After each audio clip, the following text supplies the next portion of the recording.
اعوذ باللہ من الشیطان الرجیم بسم اللہ الرحمن الرحیم مولا کائنات حضرت امیر المومنین علی ابن ابی طالب علیہ السلام کے مجموعہ کلام نہج البلاغہ کے پہلے باب کا خطبہ نمبر 191 کا دوسرا حصہ۔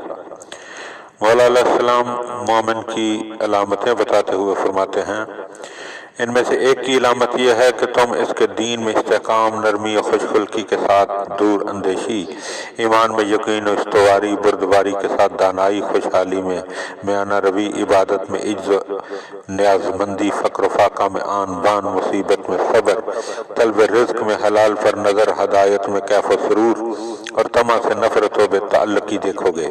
وہ ایک نیک اعمال بجا لانے کے باوجود خائف رہتا ہے، شام ہوتی ہے تو اس کے پیش نظر اللہ کا شکر، اور صبح ہوتی ہے تو اس کا مقصد یاد خدا ہوتا ہے۔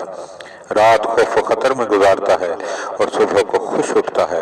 خطرہ اس کا کہ رات غفلت میں نہ گزر جائے، اور خوشی اس فضل و رحمت کی کہ دولت پر جو اسے نصیب ہوئی ہے، اگر اس کا نفس کسی ناگوار صورتحال کے برداشت کرنے سے انکار کرتا ہے تو اس کی منمانی خواہش کو پورا نہیں کرتا۔ جاودانی نعمتوں میں اس کے لیے آنکھوں کا سرور ہے، اور دار فانی کی چیزوں سے بے تعلقی و بیداری ہے۔ اس نے علم میں حلم، قول میں عمل کو سمو دیا ہے۔ تم دیکھو گے اس کی امیدوں کا دامن کوتا، لغزشیں کم، دل متواضع، نفس کانے، غذا قلیل، رویہ بے زحمت، دین محفوظ، خواہشیں مردہ اور غصہ نافید ہے۔ اس سے بھلائی ہی کی توقع ہو سکتی ہے، اور اس سے گزند کا کوئی اندیشہ نہیں ہوتا۔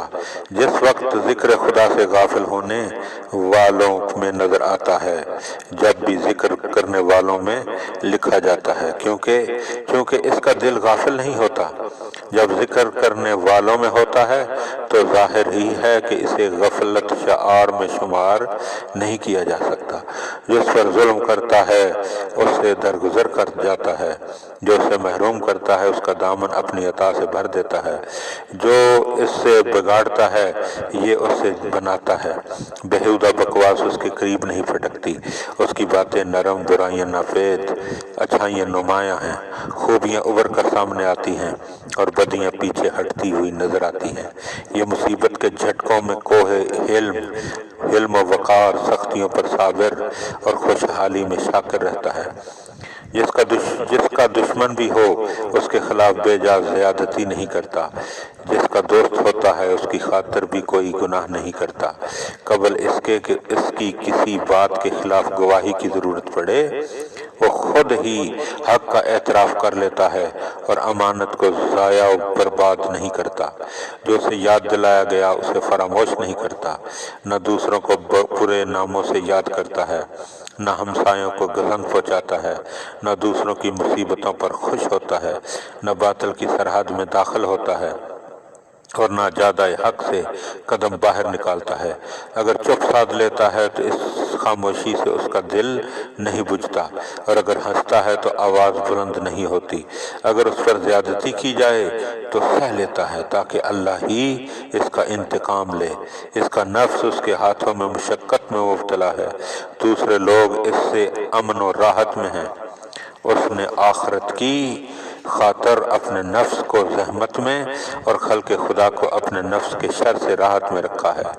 جن سے دوری اختیار کرتا ہے تو یہ زہد و پاکیزگی کے لیے ہوتی ہے، اور جن سے قریب ہوتا ہے تو یہ خوش خلقی و رحم دلی کی بنا پر ہے۔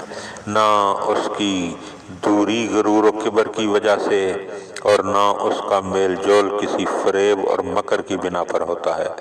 راوی کا بیان ہے کہ ان کلمات کو سنتے سنتے حمام پر غشی طاری ہوئی، اور اسی عالم میں اس کی روح پرواز کر گئی۔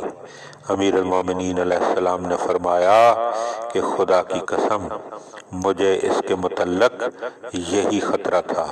پھر فرمایا کہ مؤثر نصیحت پذیر طبیعتوں پر یہی اثر کیا کرتی ہیں۔ اس وقت ایک کہنے والے نے کہا، یا امیر المومنین، پھر کیا بات ہے کہ خود آپ پر ایسا اثر نہیں ہوتا؟ حضرت نے فرمایا، بلا شبہ موت کے لیے ایک وقت مقرر ہوتا ہے اور وہ اس سے آگے بڑھ ہی نہیں سکتا، اور اس کا ایک سبب ہوتا ہے جو کبھی ٹل نہیں سکتا۔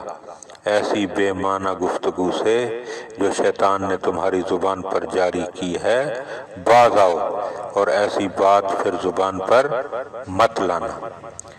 ابن ابی الحدید کے نزدیک اس حمام سے مراد حمام ابن شرح ہیں، اور علامہ مجلسی علیہ رحمہ فرماتے ہیں کہ اس سے بظاہر مراد جو ہے وہ حمام ابن عبادہ ہیں، اور وہ شخص جس نے سوال کیا تھا کہ حمام پر ان نصیحتوں کا اثر ہوا، مگر مولا علی علیہ السلام کو مخاطب کر کے کہتا کہ آپ پر اس کا اثر نہیں ہوا۔ یہ بدبخت شخص عبد ابن قوا تھا جو خوارج کی ہنگامہ آرائیوں میں پیش اور حضرت کا سخت ترین مخالف تھا۔ خداوند عالم ہمیں ان علامات کو سمجھنے اور پھر ان علامات کو اختیار کرنے کی توفیق عطا فرمائے۔ اللہم صلی علی محمد و آل محمد۔